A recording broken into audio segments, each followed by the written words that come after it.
Two soccer teams look for early returns on the pitch fresh off spring break. Welcome to Sportswire. I'm Will Catterley. There's nothing quite like a week off for students before getting back to the grindstone. But for Freeman and Hermitage soccer, the first day back meant game night as well as the guys and girls battled it out at Greenwood Park. And that little guy taking in the action, it's more like the dog days of winter as opposed to dog days of summer, isn't it? First half, Freeman looked like the better side. Especially early going shot just goes wide. Rebels with a chance early and often to take an early lead. Their best offense came from the corners. Watch the pass into the middle. Kicked away by the defender and cannot get that one to go. Can Douglas Freeman, but the Rebels kept the pressure on. Streaking towards the goal. This was going to be centered and fired and just goes wide, and the keeper still scoreless. More chances for Douglas Freeman. Will give and go. Sam Alberger in net with the Spidey senses. Spider-Man jersey on there.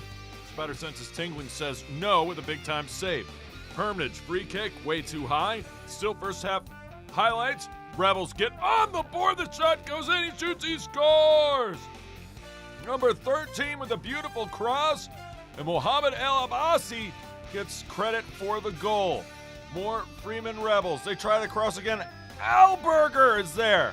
And then that one right off the woodwork. So Freeman narrowly missing the opportunity to go up 2-0. They would rue the day that they did not take a 2-0 advantage early in this one. Another shot. Alberger.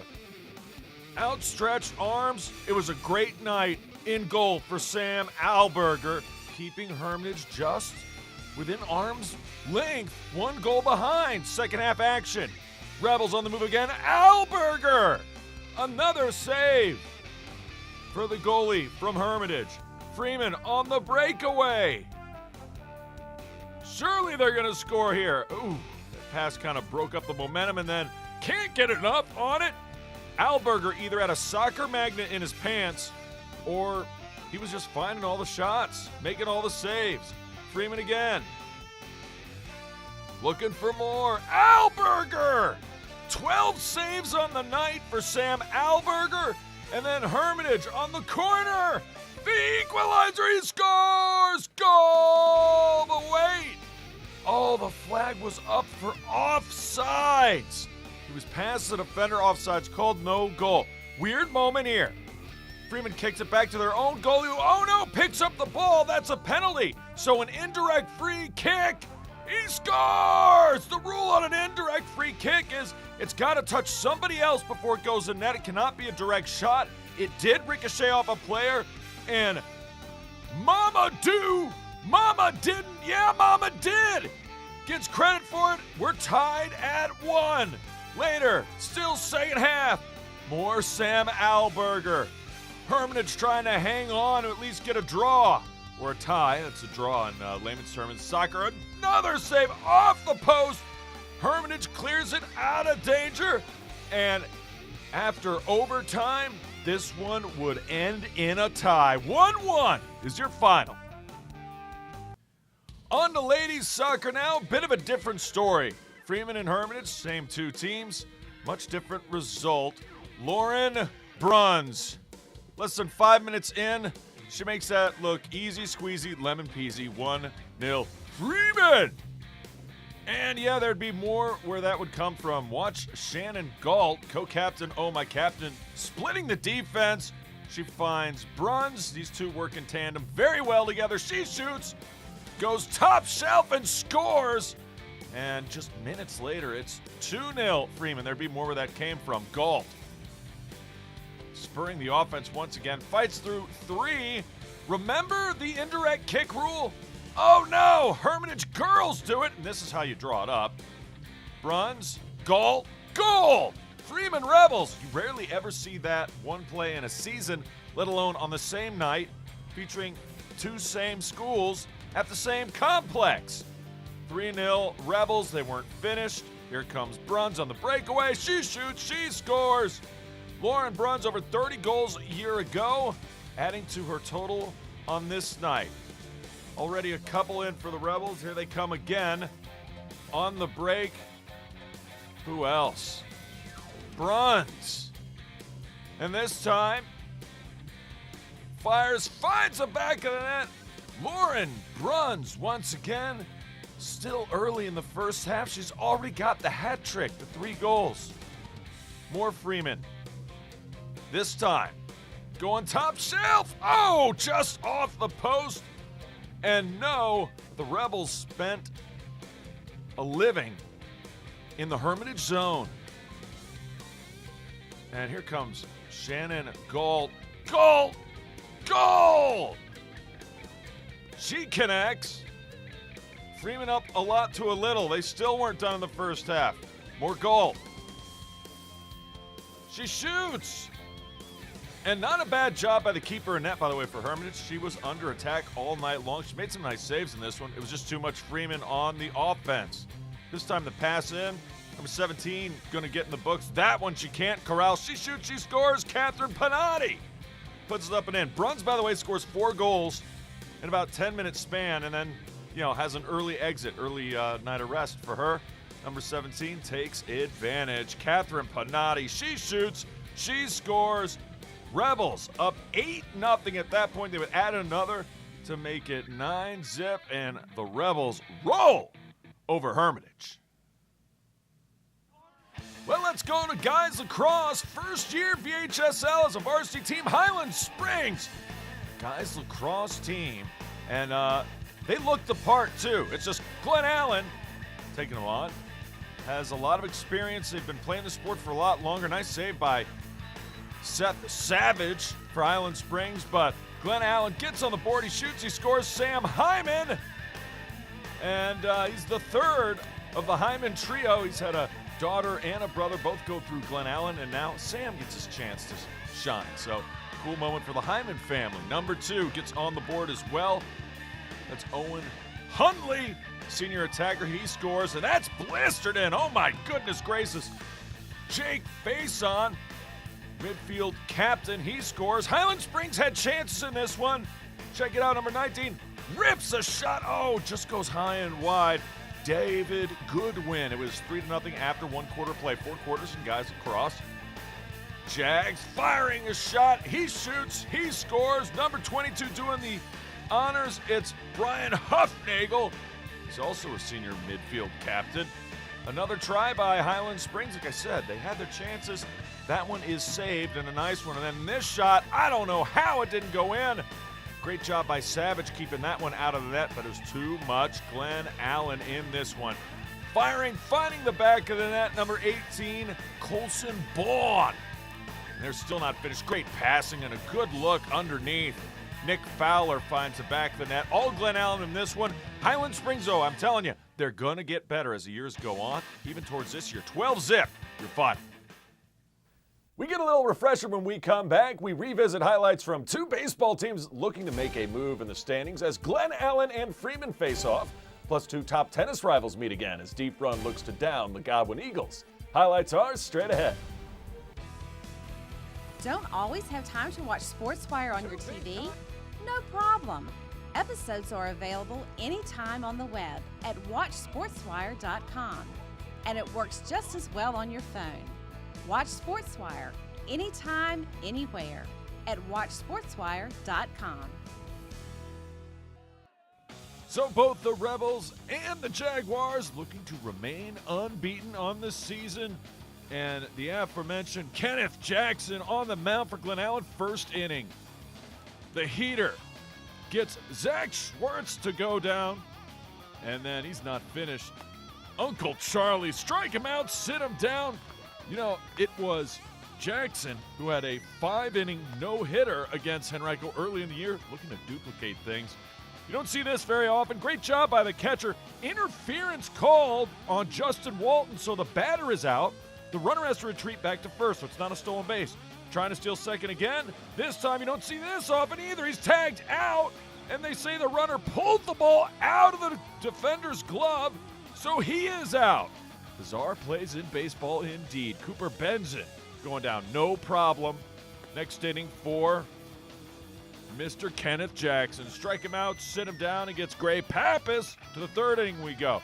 You know, number 22, Cameron Lazar, he was dealing as well for the Rebels. Strike him out, sit him down. Down goes Casey Richardson, and then another strikeout. Lazar looking strong. Which team would blink first? Let's go to the fourth. Still no score. More Lazar. Strike him out, sit him down. Number 10 goes down. Then, don't steal on this guy. Catcher getting it done. Cuts down Cameron Wheeler trying to take second base. We go to the fifth. And finally, things get going. The big running back, Devin Flowers, hit by a pitch. 2 runners on for Glen Allen.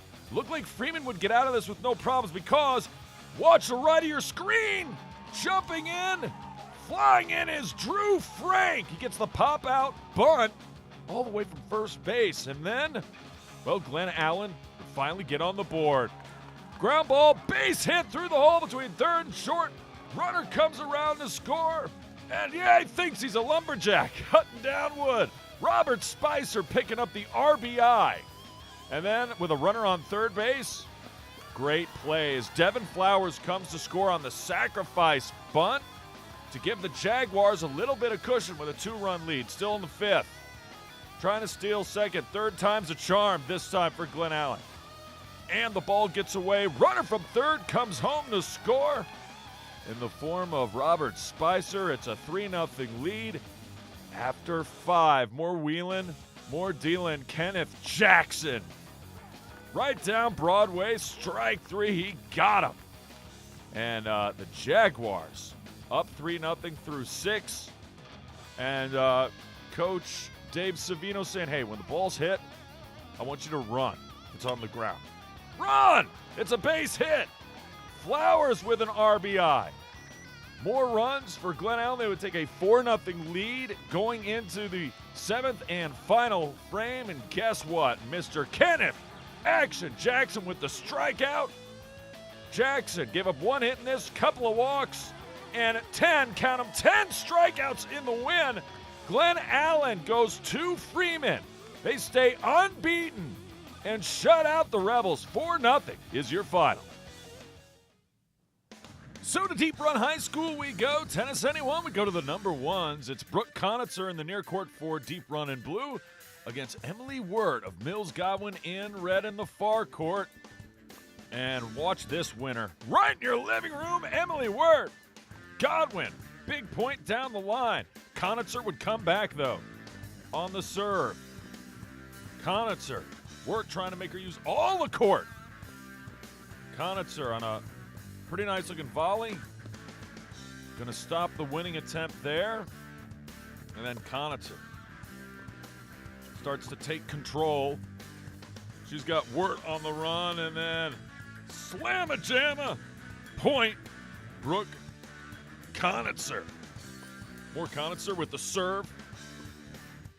Deep run. Very deep and very talented. Like I said, a lot of freshmen on this team last year, so now they're sophomores. They're only better. Check this out by Wirt, though. Right back at you. Point Godwin. Their number 1 is fantastic. These two teams have a long, storied rivalry, and it will continue. It was too much Conitzer, however, against Emily Wirt. That shot is out, and Brooke Conitzer wins the match 6-2, 6-0. Let's go to the number 2s.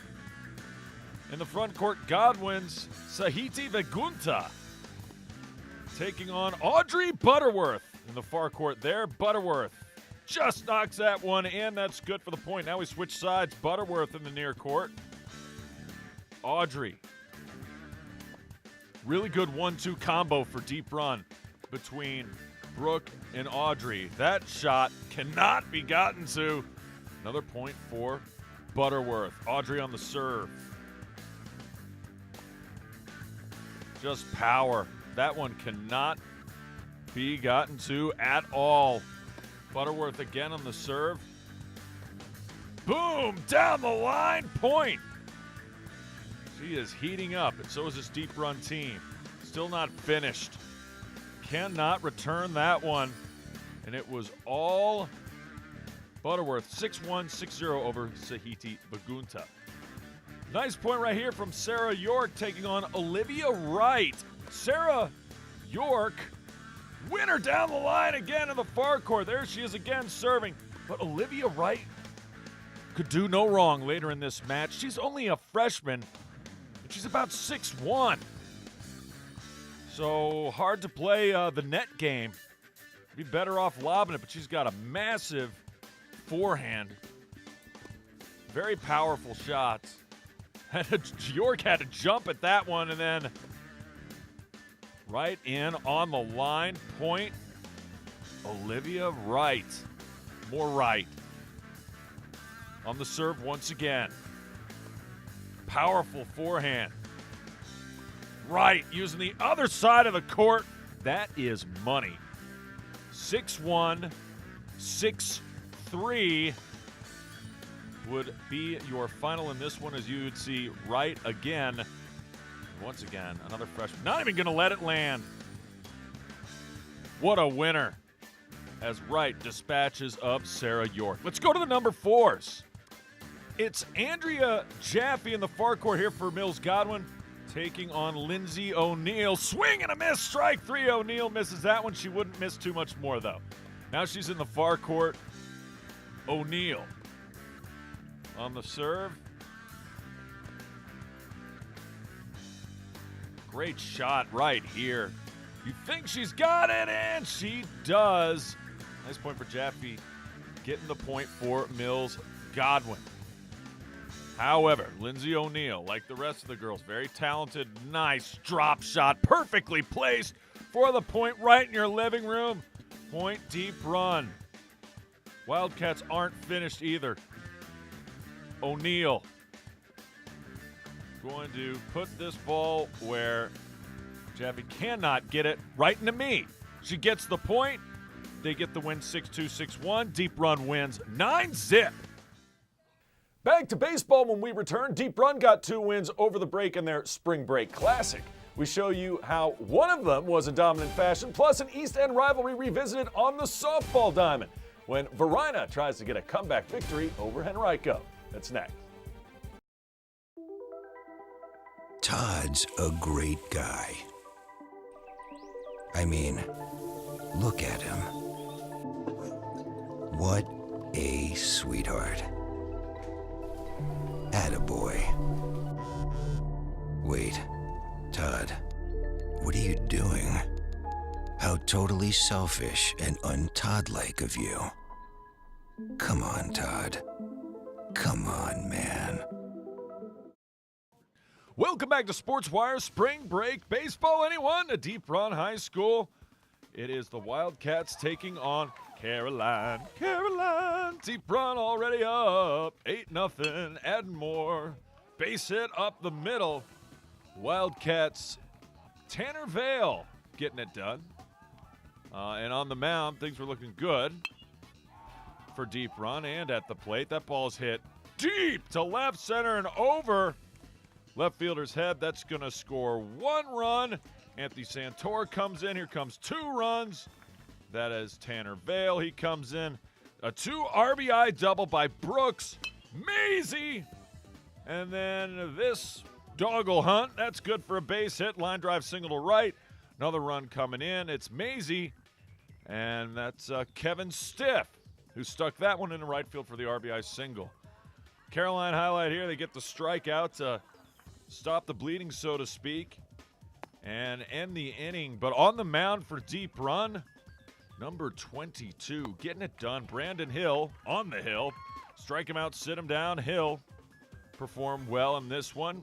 Wildcats use a couple of different pitchers in this matchup. This is, well, that ball is, oh my goodness. Sometimes just have days like that. And Adam Brooks is going to take advantage. Look at him go all the way to third. He's going to outrun the other umpire as well. He gets to third base on the triple. And then that would lead to this. They're going to drive him home. Santor with the RBI single as number 20 comes around the plate. And then bases loaded. That's going to add to another run. The run just kept coming and coming and coming. Kevin Stiff crosses home. Ben Lineberger hits this one way up in the air. I got it. 1 run comes in. Just that kind of day for Caroline. And Deep Run could use a game like this, as you're about to see. 14-0. Wildcats up by 2 touchdowns. Defense going to keep it that way. Pitching doing well once again. Hill again. Another strikeout right there. He gets him down, and then more. Hill hides that ball. How about some defense? Nice play in the outfield. Andrew Shalaski gets the out. Deep Run gets the 2-touchdown victory. 14-zip is your final. To softball we go now. It's Varina at home and in trouble against Henrico. Remember a week ago you saw Henrico win that wild 14-13 victory over Freeman in the late innings? Well, they got going early in this one as well. Another hit batsman. The pitcher for Varina hit 3 out of the first 4 batters she faced. They were really crowding the plate. That drives home a run. It would be 1-0 Henrico. More Warriors. They get the out at third, but not at home as number 3 comes around to score. Maisie Spivey. Spivey senses tingling. 2-0 is the score. Sam Traylor gives up 2 in the first for Varina as a starting pitcher. Meanwhile, Blue Devils blowing out a tire there. Got to get the shoe tied, but on third base, threatening. Big strikeout, swinging right there, and then gets her as well. And Henrico, great job on the mound, getting the strikeout. Samantha Connor doing the honors. Finally, though, here come the Warriors again. Line drive, base hit. They would add to the lead. It'd be 3-0 in the second. Finally, Varina looks like they got something going. Couple of runners aboard would lead to this. Swing and a miss. Strike 3 is number 15. Goes down Kelsey Riggs, but then this is not rigged. That's a line drive base hit to left. 1 run scores. Here comes another. It's going to be a 2 RBI triple for Amber Fiorillo, and they're not done. Tied at 3. I got it, I don't got it. Run comes across to score. Fiorillo, and it's a 4-3 ball game. Great defense, just saw right there. A line drive, runner on first, caught off first. So Varina getting bailed out with defense. Then their offense came back. Bottom half of the inning, that's an RBI single. They extend their lead, going home with it, not going to get it.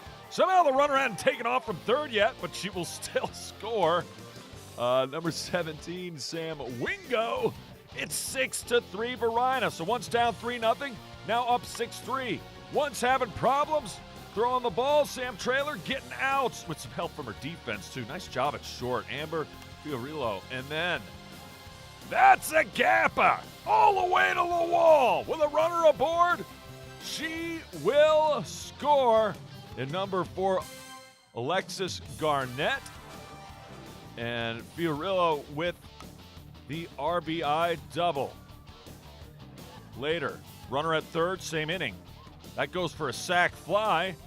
Varina adding to their lead. It's now 8-3. We go to the 6th. The boomstick. Amber Fiorillo again with the double. She had herself a night. We lead to this. Shea Boysaw with a sacrifice fly. That will count and drive in another run. Now up 7-3. Last chance Henrico. Make that 9-4 at this point. Last chance Henrico. Ground out. And Varina gets the victory to defend home turf. 9-4 is your final. Remember, if you have questions or comments about the show, just send me an email to this address, sportswire@henrico.k12.va.us, and you can always follow us on Twitter. I can't wait to see ya next time on Sportswire.